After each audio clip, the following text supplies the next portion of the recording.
Good morning everyone everybody. यहाँ उपस्थित महानुभाव अतिथिगण, सभी स्पीकर और मेरे प्यारे विद्यार्थी साथियों, और जो ये प्रोग्राम ऑर्गेनाइज किया उन सभी साथियों, और मेरे परम मित्र मीन बहादुर थापा और टीके रोय। और सर्वप्रथम तो मैं ये कहना चाहता हूँ कि जो आप लोगों ने मुझे यहाँ पे इस अवसर दिया कि मैं अपने आप को बहुत सौभाग्य ठानता हूँ। Thank you very much.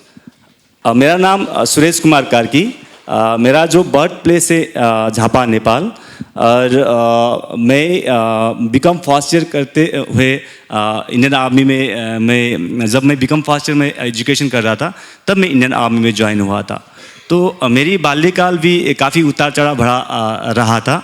जब मैं छोटा था उस टाइम से मैं स्पोर्ट्स में काफ़ी लगाव था, बहुत ही ये था। मैं फुटबॉल मेरा बहुत ही इंटरेस्टेड गेम रहा, और मैं स्कूल के लेवल पे ही फुटबॉल खेला करता था।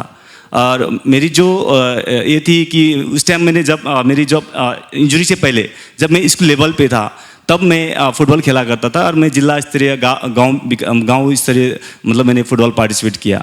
तो उसके बाद उस टाइम जब मैं बाल्यकाल था, बाल्यकाल में मेरी कुछ प्रॉब्लम हो गई थी पापा और मम्मी के उस पर। तो पापा ने हमें बाल्यकाल पे थोड़ा सा उनकी कुछ परेशानी की वजह से पापा थोड़ा सा अलग हुए थे, और मम्मी ने हमें जो हम लोग 2 भाई और हम एक बहन है, और मम्मी ने हमें पालन पोषण किया था। तो जिस लोकेशन पे जो झापा में मैं पैदा हुआ था, वहाँ से जब पापा अलग हुए थे तो वहाँ से फिर मम्मी ने मुझे मेरे मामा के घर पे लेके वहाँ पे जाके हमारे को पालन पोषण किया, और वहाँ पे उन्होंने छोटा सा जो फसल स्टार्ट करके फिर हमें पढ़ाया। और जब उस टाइम पढ़ाया तो काफ़ी कठिन भरा ये था, क्योंकि हमने स्कूल लेवल पे पढ़ाई करना था। तो उस टाइम मैंने जब मैं बड़ा हुआ तो 7th क्लास में पढ़ते हुए मैंने बच्चे को ट्यूशन पढ़ाया। तो इसी हिसाब से मेरा बाल्यकाल चलते रहा। फिर जब मैं बीकॉम फर्स्ट ईयर कर रहा था उस टाइम वहाँ पे और हम लोग फुटबॉल खेलने जाते थे रोज़ प्रैक्टिस के लिए। तो उस वक्त मेरे फ्रेंड ने बोला कि यहाँ पे इंडियन आर्मी का टूर आ रखा है, तो वहाँ पे हम लोग जाएंगे। तो मैंने बोला मैं भी ट्राई करता हूँ। तो उस टाइम मैं बीकॉम फर्स्ट ईयर 12th का एग्जाम देके बीकॉम फर्स्ट ईयर में ही कर रहा था। तो वहाँ से मुझे 3 दिन पैदल, जो पहाड़ी एरिया था जहाँ मेरे गांव था, वहाँ से 3 दिन पैदल मुझे इंडियन आर्मी के उसके ट्राई के लिए जाना था। तो फिर मैं 3 दिन पैदल होके हम लोग जो फ्रेंड के साथ हम चले गए। वहाँ से हमने सब कुछ जो फिजिकल जो भी मेडिकल होता है वहाँ पे हमने पास किया। फिर वहाँ से हमें गेट पास मिला। फिर उसके बाद हमें सितंबर में जो गुम दार्जिलिंग वहाँ पे बुलाया गया। तो वहाँ पे फिर हम लोग आने के बाद वहाँ पे फिर दोबारा हमारी फिजिकल टेस्ट और मेडिकल टेस्ट होना था। तो सब कुछ होने के बाद वहाँ पे मैंने सब कुछ मुझे फिट फॉर रहा, और वहाँ पे मुझे इंडियन आर्मी में ज्वाइन होने की मतलब मौका मिला। उसके बाद मैं फिर बनारस में मैंने ट्रेनिंग किया 1 साल का। 1 साल ट्रेनिंग करने के बाद फिर मुझे पहला मेरा पोस्टिंग था गुरदासपुर, और गुरदासपुर के बाद फिर मैं वहाँ पे भी मतलब जो अपनी बटालियन टीम में था, और सेंटर टीम तक मैंने फुटबॉल खेला जो बटालियन में होते हुए। फिर उसके बाद हमारी जो पोस्टिंग हुई, पूरी यूनिट की पोस्टिंग हुई कारगिल, जो श्रीनगर नौगांव में। उस टाइम कारगिल की लड़ाई चल रही थी। तो उस टाइम मैं नौगांव जो सेक्टर में पटियाला पोस्ट में सबसे हाइट पोस्ट में था, और मैं मिसाइल कोर्स के लिए मुझे आना था।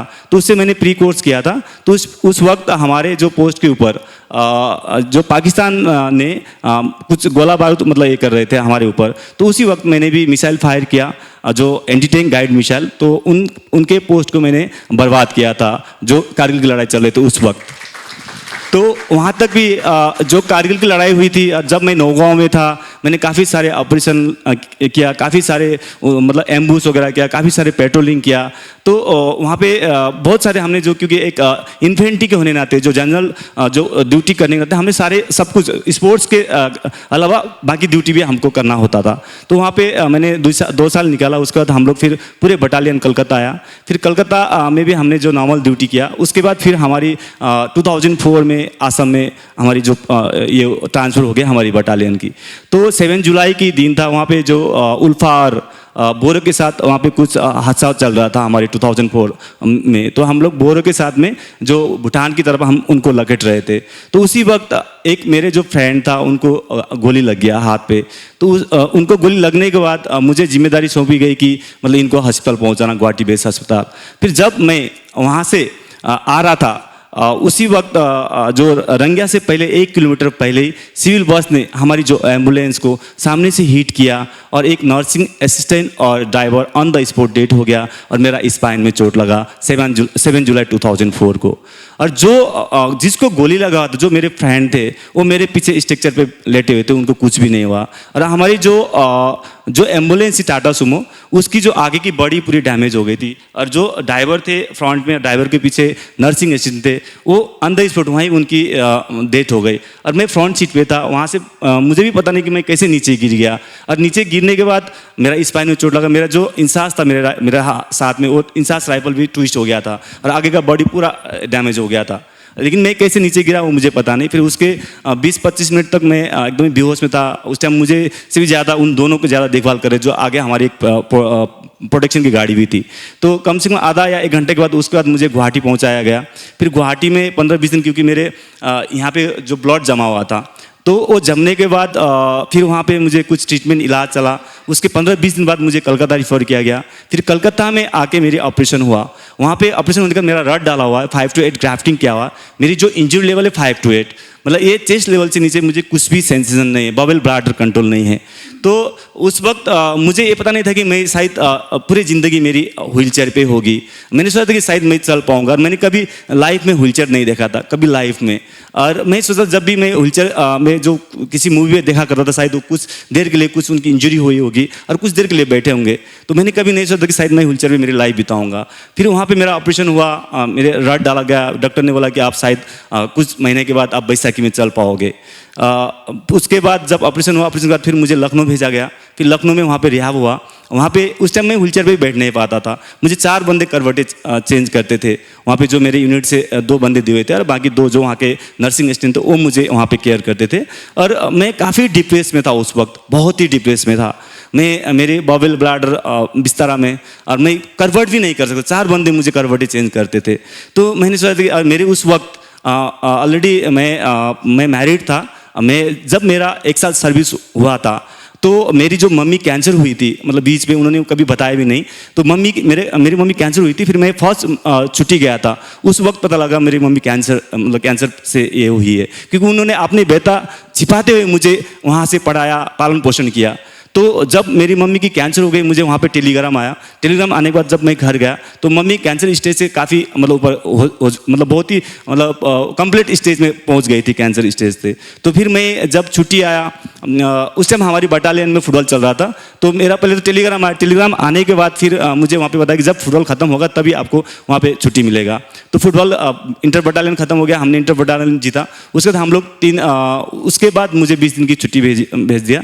और फिर मैं मम्मी को मतलब जो पटना है जो बिहार में, वहाँ पे लेके गया इलाज के लिए। तो उस वक्त मुझे डॉक्टर ने बोला कि आपकी मम्मी को पूरा मतलब कैंसर काफ़ी मतलब उस पर हो चुका है, तो अभी ये ठीक नहीं हो सकता है। तो आपको जो भी मम्मी को खाना मतलब पीना जो भी आपको ये, तो आप वापस लेके उनको ये कर सकते हो। फिर मैंने वापस लेके आया और उसके बाद मैं मम्मी को 20 दिन की छुट्टी थी, मेरा छुट्टी पूरा हुआ, मैं वापस रिटर्न आया।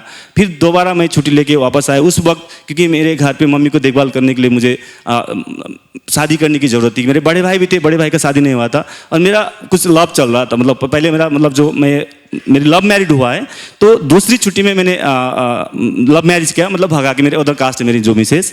फिर उसके बाद उन्होंने मेरे को मेरी मम्मी को देखभाल किया और मैं छुट्टी से वापस आया 2 महीना छुट्टी पूरा होके। फिर 97 में मैं वापस गया, जो मम्मी की कैंसर पीड़ित थी उस टाइम, क्योंकि मुझे उनको केयर भी करना होता था। तो 97 में गया, तब जाके मेरी मम्मी एक्सपायर हो गई, मतलब मेरे एक्सीडेंट से पहले। तो ये काफ़ी सारे उस टाइम भी जब मेरा एक्सीडेंट था उसके बाद भी काफ़ी सारे उतार चढ़ाव मेरा दिन रहा। जब भी मेरा सुख का दिन आया तब भी मैंने ऐसे दिन देखने को मुझे मिला, बट फिर भी मैंने कभी हिम्मत नहीं हारा। उसके बाद फिर यूनिट आया, मतलब जो मेरी जो एक्सीडेंट हुआ उसके बाद फिर मुझे लखनऊ में भेजा गया। फिर लखनऊ में मैंने एक दिन हिम्मत जुटा के, जो विजिट में आते जो डॉक्टर्स नेवी के और एयरफोर्स के थे, स्पाइन स्पेशलिस्ट जो न्यूरो सर्जन थे, मैंने एक दिन हिम्मत जुटा के, लगभग 2-3 महीना हुआ था, तो मैंने पूछा कि सर क्या मैं ठीक हूँगा? तो उन्होंने मुझे बोला कि नहीं सुरेश, अभी आपको लाइफ भर व्हीलचेयर पे रहना पड़ेगा। आप जैसे बहुत सारे लोग हैं जो पुणे में वहाँ पे स्पाइनल कॉर्ड इंजरी सेंटर है एशिया का सबसे बड़ा, वहाँ पे आपको एक कंप्यूटर कोर्स आपको या जैसे रेडियो बनाना होता है या मतलब सिलाई मशीन करना है, जो भी हमारी एजुकेशन है उस हिसाब से वहाँ पे कोर्सेज मतलब सिखाया जाता है। फिर आगे आप रिहैबिलिटेशन करके आप आगे अपनी ज़िंदगी जी सकते हो। लेकिन मुझे उस टाइम भरोसा नहीं हुआ था, विश्वास नहीं, तो वो खाली मेरे को एक भरोसा दिला रहे थे कि खाली कुछ जीना है। तो मेरे को उस वक्त ऐसा लगता है मैं शायद 6 महीना या 7 महीने से ज़्यादा नहीं जीऊँगा, क्योंकि करवटें चेंज नहीं कर सकता था मैं, बबल ब्लैडर कंट्रोल नहीं था, सारा बिस्तर में 4 बंदे मुझे करवटें चेंज करते थे। तो मेरे को मैं बहुत ही, किसी का फ़ोन भी आता था तो मैं रोने अलावा कुछ भी नहीं कर पाता, मैं बातें नहीं कर पाता था वहाँ उनसे। मेरी पूरी यहाँ की हड्डी डकटा के गिना करते थे और मेरे बाल पूरा गिर चुके थे। मैंने कभी नहीं सोचा। और उस वक्त मेरा जो छोटा लड़का था 2 महीने का था और बड़ा लड़का 4.5 साल का था। तो और मेरी उम्र उस वक्त टोटल 28 साल की थी और 9 साल सर्विस हुई थी मेरी। तो मुझे ये लगा था कि शायद मैं, अगर मेरा डेथ होगा था, मेरे बच्चे परिवार को कौन देखभाल करेगा, इतने छोटे छोटे बच्चे, मेरे घर की स्थिति भी इतनी अच्छी नहीं है और मेरा घर भी गांव देहात में है। तो सो मुझे उस टाइम उस चिंता से बहुत ही परेशानी होता था और मैं हमेशा डिप्रेशन रहता था। वहाँ पर जो मैम थी, एक नर्स मैम थी, वो मुझे हमेशा समझाया करती थी, हमेशा सुरेश आप क्यों ऐसा ही करते हो, आपको बहुत कुछ आप कर सकते हो। लेकिन मुझे भरोसा नहीं होता था। फिर मेरे को बाद में दिसंबर में, ये 2004 दिसंबर में मुझे डॉक्टर आके पूछा गया कि क्या आप सिक लीव जाना चाहते हो या मतलब पुणे जाना चाहते हो, पुणे में ऐसे रिहैब सेंटर है। तो मैंने बोला उस वक्त मैं घर पे जाने की स्थिति में ध्यान था नहीं, मैं व्हीलचेयर पे भी अच्छी तरह से बैठ नहीं पाता था। अब इस तरह में 4 बंदे मुझे, मैंने पहले भी बता चुका हूँ। सो मैंने बोला कि नहीं, मैं पुणे जाना चाहता हूँ, क्योंकि पुणे के बारे में उन्होंने बताया था। तो मैं 20 जनवरी 2005 को पुणे में आया। पुणे में आने को तब भी उस टाइम ही मैं अच्छी तरह से व्हीलचेयर पे नहीं बैठा पाता था और कुछ खाने को भी मेरे, जैसे कुछ खाया तो मुझे वॉमिट होता था, काफ़ी सारी दिक्कतें होती थी मुझे और मैं करवट चेंज नहीं कर सकता था, बैठ छोड़ का भी चांसेस होता था, क्योंकि यहाँ से नीचे मुझे कुछ भी पता नहीं लगता था। सो जब मैं पुणे आया, पुणे आने के बाद यहाँ के क्लाइमेट ने भी मुझे साथ दिया। मैंने बाकी जो पेशेंट, जो सीनियर पेशेंट को देखा, वो सब कुछ अपने आप काम कर रहे थे, कोई स्पोर्ट्स में, कोई जॉब में, कोई इंस्टीट्यूट जो KMTI इंस्टीट्यूट में कंप्यूटर कोर्स कर रहे थे। तब फिर मैं जैसे पुणे आने के बाद मुझे थोड़ा सा खाने भी मतलब रुकने लग गया। और मीन बाजू था बस जो मेरे सामने थे, उन्होंने मुझे काफ़ी सपोर्ट किया उस वक्त। उनको पता था मैं कुछ खाया नहीं करता था, तो वो मुझे हमेशा शाम को आके बोला नहीं आपको खाना है, आपको खाना पड़ेगा, जब खाओगे तभी आपका हेल्थ अच्छा बनेगा। उनके वो फैमिली के साथ में थे, तो घर से कुछ बना के मुझे दिया करते थे। तो उनके लिए मैं बहुत ही आभारी हूँ। मैं थैंक यू बोलना चाहता हूँ जो मेरे सामने है, थैंक यू वेरी मच। वो मैं कभी नहीं भूलूंगा, मैं प्राउड से ये चीज़ मैं बोल सकता हूँ। और उस वक्त जब मैं हॉस्पिटल में था, उस वक्त मुझे एक व्हीलचेयर की ज़रूरत थी उस वक्त, क्योंकि मेरे पास अच्छा व्हीलचेयर नहीं था। सो मैंने मेरी बटालियन में मैंने बताया, और उस वक्त जैसे मैंने बताया तो मेरे जो CO थे अनिर्बन दत्ता, कर्नल अनिर्बन दत्ता, वो मेरे भगवान समान थे उस वक्त के। तो मैंने जैसे बताया जो भी मेरी रिक्वायरमेंट थी, मैंने यूनिट में फ़ोन करके बताया कि मैं एक तो KMTI में कंप्यूटर कोर्स करना चाहता हूँ और उसके लिए मेरे को एक व्हीलचेयर चाहिए, और मैं वहाँ पे साथ में जो पैराफ्लिजिक रिहैब सेंटर में स्पोर्ट्स होता है तो मैं वहाँ पे भी जाना चाहता हूँ। तो उसी टाइम मेरी जो भी रिक्वायरमेंट है कर्नल जो अनिर्बन दत्ता ने पूरा कर दिया। 2 महीने के बाद मेरी जो जिस तरीके की व्हीलचेयर चाहिए थी उस तरीके की व्हीलचेयर मुझे दिया गया, वहीं पर ले आके फिर उस व्हीलचेयर में बैठ के मैंने जुलाई 2005 में एडमिशन लिया KMTI में, और अगस्त से हमारी कोर्सेज शुरू हुआ। 2005 से मैंने वहाँ पे कंप्यूटर कोर्स किया। कंप्यूटर कोर्स के साथ साथ 2006 से फिर मैंने स्पोर्ट्स में पैराफ्लिजिक रिहैब सेंटर में जाना शुरू किया, और वहाँ के सीनियर को देखते हुए फिर मैंने swimming, athletics, badminton, lawn tennis, wheelchair marathon, national जो क्रिकेट, व्हीलचेयर क्रिकेट, सारे चीज़ में मैंने पार्टिसिपेट करना शुरू किया और उनसे प्रैक्टिस करना शुरू किया। लेकिन मेरी इंजरी लेवल बहुत हाई होने की वजह से 5 to 8 था, जो कि मैं अच्छी तरह से व्हीलचेयर पे बैठ नहीं पाता हूँ। स्पोर्ट्स व्हीलचेयर में बैठना मेरे लिए बहुत ही मुश्किल ये था, क्योंकि मैक्सिमम जो भी बास्केटबॉल खेलते थे वो उनके सारे कमर तक ये थी, जो एक्चुअली में पैराप्लीजिया बोलते, किसी को कमर से नीचे बोलते, लेकिन मेरा चेस्ट से नीचे है, मेरा 5 to 8 है, यहाँ से नीचे बिल्कुल सेंसेशन है, जो मैंने पहले बता रखा।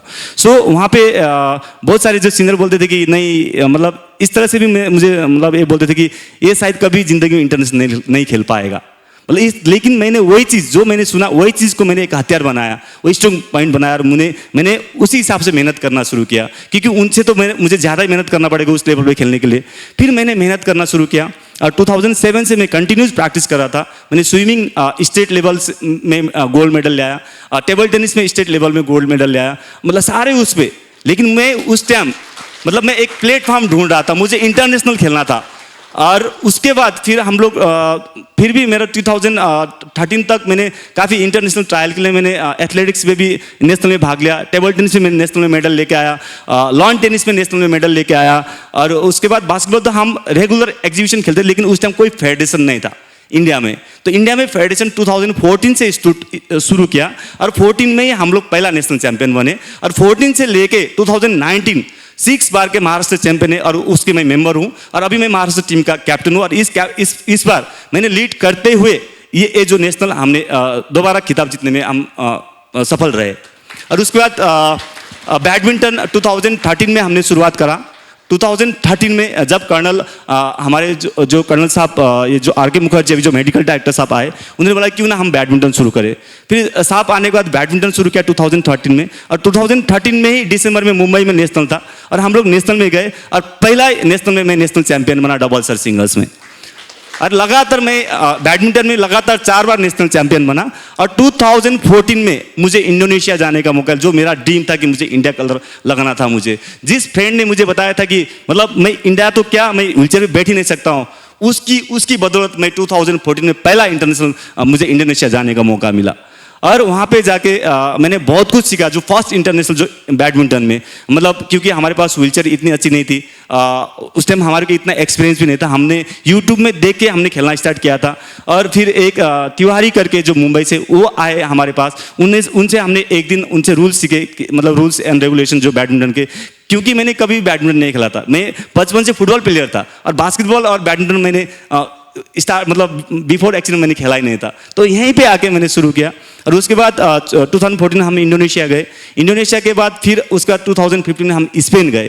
तो स्पेन में पहला 2015 में डबल्स में मुझे ब्रॉन्ज मेडल मिला। और मैं स्पेन की कहानी बताना चाहता हूँ। उस वक्त क्योंकि हमारी जो चेस्ट से नीचे जो है, तो मतलब जो मेरे सेंसेशन नहीं है, तो बाहर जाने में काफ़ी दिक्कतें होती है, बहुत मुश्किल होती है, क्योंकि हम अटेंडर को भी लेके नहीं जा सकते बाहर, क्योंकि वहाँ पे फंडिंग का प्रॉब्लम होता है। सो स्पेन में थोड़ा सा मेरे को पहले से पेट में थोड़ा सा दर्द हो रहा था और क्वार्टर फाइनल था। क्वार्टर फाइनल में मुझे कहीं डर, क्योंकि हमें सेंसेशन नहीं है, बबल ब्लाडर बिल्कुल कंट्रोल नहीं है, तो क्वार्टर फाइनल तो किसी आदमी खेलना ही था। तो खेलते खेलते उस वक्त मेरी जैसे लूज मोशन टाइप हो गया था। बट मेरे जो फ्रेंड थे उनको भी कुछ मतलब ये लगा कि आपको कुछ प्रॉब्लम तो है नहीं। मैंने नहीं, मतलब उनको बिल्कुल ये नहीं किया, मैंने बताया नहीं, मतलब उसी वक्त ये हो रहा था, क्योंकि मुझे अगर मैं गेम छोड़ा था मेरा क्वार्टर फाइनल से आगे फिर मतलब ये होना मेरा मुश्किल था। तो उस ऐसे वक्त पे मैंने वहाँ पे मैचेस खेले। क्वार्टर फाइनल हमने जीता। फ्रांस और जर्मन के जो पेयर थे उनको जीतने के बाद हम लोग सेमीफाइनल पहुँचे और वहाँ से मतलब स्पेन में पहला स्पेन से हमने ब्रॉन्ज मेडल लेना हम सफल हुए डबल्स में। फिर उसके बाद 2015 में हम लोग इंडोनेशिया, दूसरा ओपन टूर्नामेंट था, जो 14 में पहला था, दूसरा था। वहाँ पे सिंगल में मैं ब्रॉन्ज और डबल्स में सिल्वर लेना मतलब जीतना हम सफल हुए। उसके बाद फिर मैंने 15 में लंदन गया, लंदन में ओपन टूर्नामेंट खेला और 2 ओल्ड चैंपियनशिप टूर्नामेंट खेले हम लोग वहाँ पे।